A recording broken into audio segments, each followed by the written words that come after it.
Hey, what's up guys? Pete with Auto Repair Tips. In this video, I'm working on an 09 Chevy Express. The customer brought me the vehicle because it had excessive misfire. They had someone look at it and told him he needed a computer, but he brought it to me to verify it. So the first thing I'm gonna do is put a scanner on it. Let's go.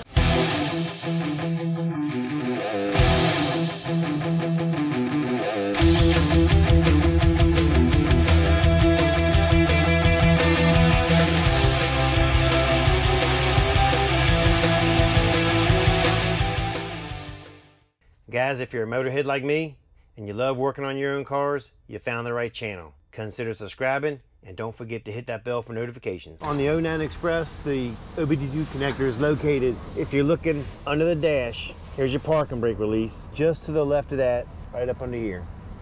All right, get our scanner plugged in, turn it on, and let's see what we got. Got a lot of shadows what I got. All right, let's get our vehicle selected. It already preloaded it for me. All right, so we're gonna go with the 09 Chevy Express.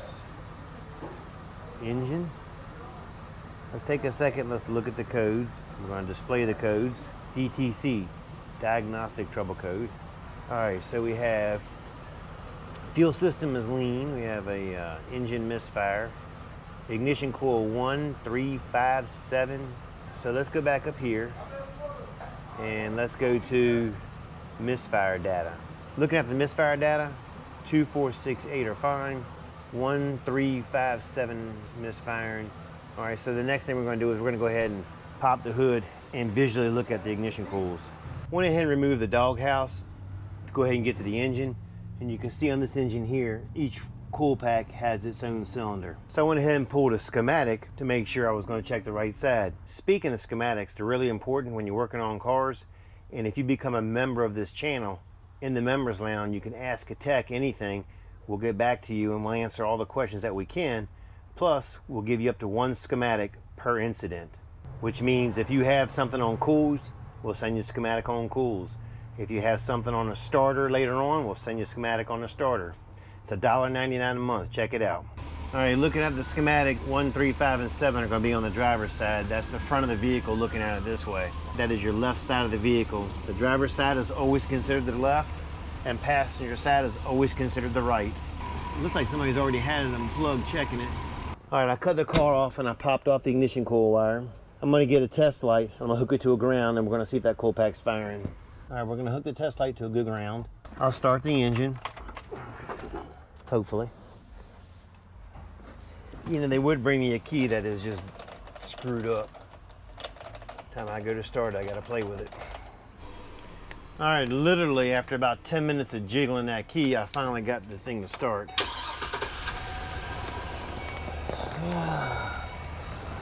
So, we're gonna go down here and check the coil pack.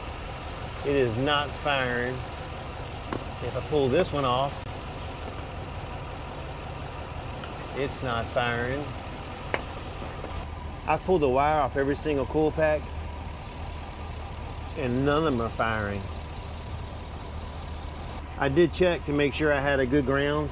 I pulled the number 8 cylinder and checked it and it was sparking, but none of these are sparking. So I'm gonna pull a schematic and we're gonna see if there's a fuse for this side or it directly comes out of the ECM. So I went ahead and pulled the schematic on the coil packs. And if you look right here on the left side bank, which is the driver's side, there's a fuse that powers all of them. That is fuse number 55. And just to make sure that that fuse didn't run both sides, I looked at the schematic on the passenger side. That fuse is number 52. So what I'm gonna do first is I got my voltmeter hooked up. I'm gonna check the, it looks like PK, it looks like the pink wire. I'm gonna check the pink wire and see if we have 12 volts. Somebody's already been probing it. So let's see if we have 12 volts at the pink wire. The key in the on position.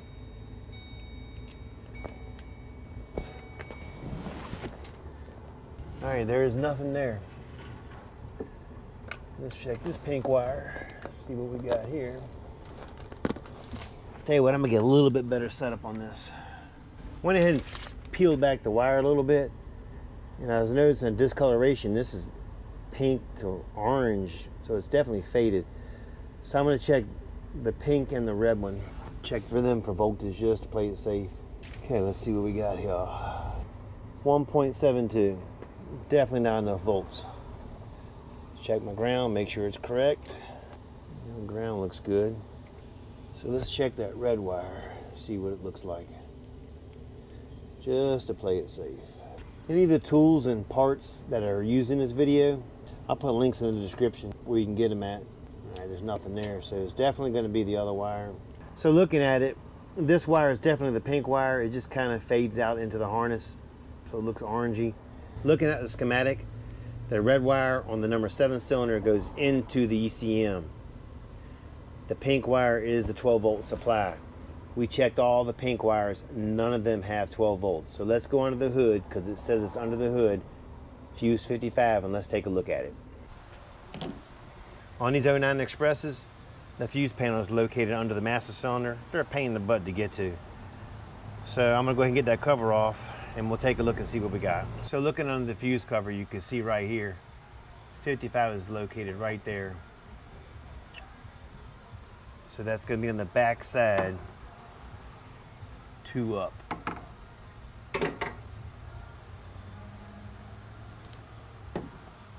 It is gonna be that fuse right there. So let me see if I can get that fuse out. Looking at the fuse, it does not look blown.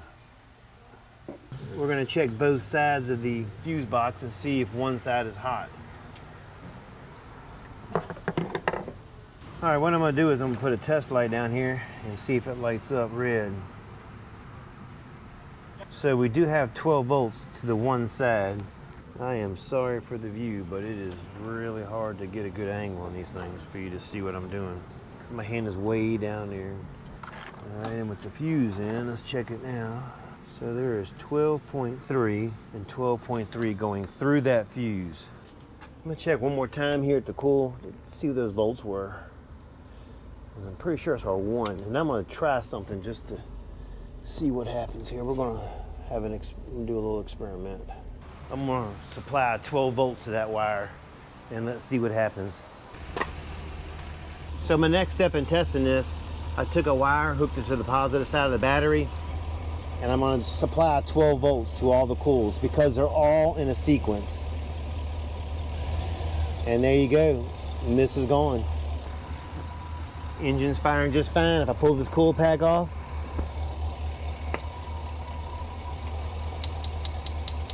you can hear the fire. What that's telling me is the wire from the fuse panel to these coil packs is bad. We know it's not shorted to ground because it'd be blowing a fuse. So it could be a broken wire somewhere, or it could be a bad fuse panel. These Chevy Expresses are famous for their fuse panels going out.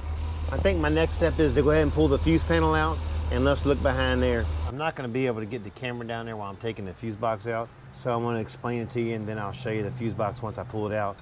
But it's 2 hot feeds that are held on with a 10mm. Then you have 1, 2, 3 bolts that hold the fuse box on, loosen those up, and there's 1 plug right here. So once I get all that out and I pull it out, we want to take a look at the bottom side of this fuse panel and see if I see anything burnt or any bad wires. All right, I got the fuse panel out and I checked it inside and out. I did not see any burn spots. We know that we're not getting 12 volts from the fuse that goes right here to the coil packs. So the next thing I'm gonna start doing, and again, it'll be hard to do it, so I'm gonna do it, then I'll show you. I'm gonna ohm out the fuse panel to see which prong on the bottom side it is. I'm gonna figure out where it is on here, and then we'll ohm out the wire from here all the way to the number 7 ignition coil. And I'll start working my way backwards till I find a break in the wire somewhere. It's definitely time consuming, but that's the only thing you can do when you have a break in the wire is just take your time and work yourself backwards. We know that's the feed side that feeds the ignition coils, and we'll start touching back here till we find it. It is that one right there. So what I'll do is, we know the plug sets in there in this way. We're gonna count from the second prong over, 1, 2, 3, 4, 5, 6. We'll match it here, then we'll ohm it out on the coil packs. All right, I just got off the phone with the customer, and I told him that he had a broken wire in that circuit somewhere. And he said it was a work truck. He didn't want to spend a ton of money on it. Was there anything I can do? And there is an alternative, I told him, rather than tracing that wire through that harness. And it's called an adder circuit. I've used them in the past on my videos. They work really well. What you'll do is, you pull a fuse out, you insert this adder circuit in that fuse slot, you install 2 fuses in this circuit, and you've now split that circuit into 2 fuses. So we were able to take a fused wire from the fuse panel, I ran it through the harness, and I tapped into the coil pack. When you tap into one coil pack, that one hot wire feeds all of them. So we only had to tap into one. Once I did that, the mist is gone. It's just as smooth as can be.